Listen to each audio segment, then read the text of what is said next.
ସ୍ୱାସ୍ଥ୍ୟକର ଫଳ ନାଁରେ ମଣିଷ ଖାଉଛି ବିଷ। ପାଚିଲା ଫଳ ନାଁରେ ଟଙ୍କା ଦେଇ କେମିକାଲ ଓ ରଙ୍ଗ କିଣୁଛି ଗ୍ରାହକ। ଫଳର ପ୍ରକୃତ ରୂପ ନୁହେଁ, ବରଂ କୃତ୍ରିମ ରଙ୍ଗ ମାୟାରେ ପଡ଼ି ଫସି ଯାଉଛନ୍ତି ଖାଉଟି। ଆମ୍ବ ହେଉ କି କଦଳୀ, ସପୁରୀ ହେଉ କି ଅମୃତଭଣ୍ଡା, ଖରାଦିନ ଆରମ୍ଭରୁ ବଜାରରେ ଏବେ ପସରା ମେଲିଥିବା ଏ ଫଳ ଭିତରୁ କିଏ ନକଲି ଆଉ କିଏ ଅସଲି ଜାଣିବା ମୁସ୍କିଲ। ନଜର ପକାନ୍ତୁ ଏ ଦୃଶ୍ୟ ଉପରେ। ଇଏ ରାଜଧାନୀର ବିଭିନ୍ନ ଫଳ ବଜାରର ଦୃଶ୍ୟ। ଅଭିଯୋଗ ହେଉଛି ହାତକୁ ପାଚିଲା ଏବଂ ଆଖିକୁ ଲାଲ ଦେଖାଯାଉଥିବା ଏ ଫଳର ରଙ୍ଗ ପଛରେ ରହିଛି କ୍ୟାଲସିୟମ କାର୍ବାଇଡର ଭୂମିକା। କ୍ୟାଲସିୟମ କାର୍ବାଇଡ ପ୍ରଭାବରେ ପୁରା ଗଛ ପାଚିଲାର ଭ୍ରମ। ଆଉ ସେ ମାୟାକୁ ନ ବୁଝି ଆରାମରେ କିଣି ନେଉଛନ୍ତି ଗ୍ରାହକ। डेली बेसिस रे फल खाओ कहीं सेटा एक्चुअली हेल्दी जिनस तेणु खाइबा को पड़े माने बिना केमिकल जदि आम पई किछि करा जाई परिबो त सेटा आमे बहुत माने खुशी होबो कि नहीं एही हेल्दी फ्रूटटा खाइबा द्वारा आम देह आउरी भल रहबा। आ आगु को आम जनरेशन तो एबे हेल्थ इश्यूज बहुत आछी। छुआ बेलू भी देखुचे ना, आम सिंपल गोटे कदली गांधी काटुचे से भी आम कार्बाइड देकी पचाई दौचे। आ मार्केट तो देखु तो सब कदली गांधी सब कंचा बेले आसूची आउ सप्लाई भी होची।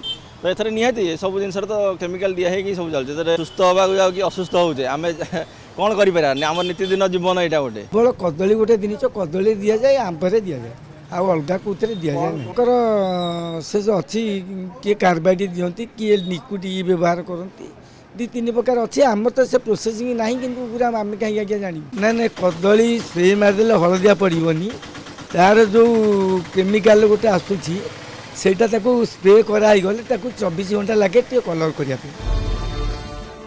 सेपटे पुराना राजधानी कटक हेउ किंबा सिल्क सिटी ब्रह्मपुर, पूरा ओडिशार फल बजार रे समान स्थिति।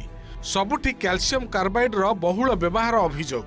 व्यवसायी को कहवा कथा फल साधारणतः राज्य बाहर आमदानी हेउछि, कंचा अवस्थार न आनिले पचिसढ़ी जीवार आशंका रहिछि।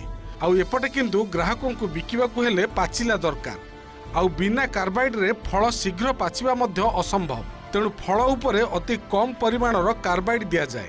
केमिकल टारे बुड़ से आंबटा को बुड़ेगी बाहर करी जो मैंने एक्सपोर्ट कर इम्पोर्ट कर जिनसा का इफेक्ट हम से गचर बाहर कर डायरेक्ट आमको पैक कर दे दियंती तार प्रोसेस आम कर मार्केट रे छाड़ू कंचा हिसाब रे दियंती ना पाचिला कंचा कंचा पाचिबाटा देला आज्ञा से आसिया रास्ता रे आगे से पचाइयो आ पानी बाहर पड़े से जिनसटा कंचा फल को कृत्रिम भाव में पचाई बिक्री करने उपरे कड़ा प्रतिबंधक लगाइछंती भारतीय खाद्य सुरक्षा एवं मानक कर्तृपक्ष बा FSSAI। विशेषकर फल पचाइबाकू बेआईन और निषिद्ध सामग्री व्यवहार को रोकवाकू व्यापक चढ़ाऊ करने को गतकाली सबु राज्य सरकार आंचलिक निर्देशक एवं सेंट्रल लाइसेंसिंग अथॉरिटी को निर्देश देइछंती। कारण ए कृत्रिम तत्व द्वारा फल पचाइबा फल रे बांती और चर्मरोग सहित आहुरी अनेक स्वास्थ्य समस्यार आशंका रही।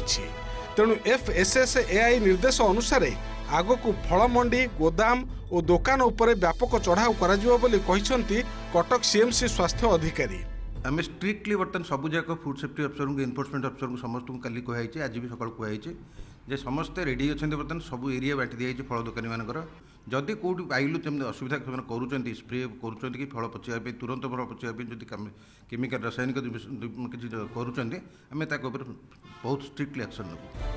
तेबे फल पचाइबा को किसी व्यवसायी इथाइलिन व्यवहार करी एहाकू निरापद दर्शाउथिले भी एहार मात्रा आउ फल सह सीधा सड़क संपर्क को मध्य बारण करिसंती। कटकरू विश्वजित आचार्य, ब्रह्मपुररू अशोक ब्रह्मा और भुवनेश्वररू चंदन पाइकुराई रिपोर्ट OTV।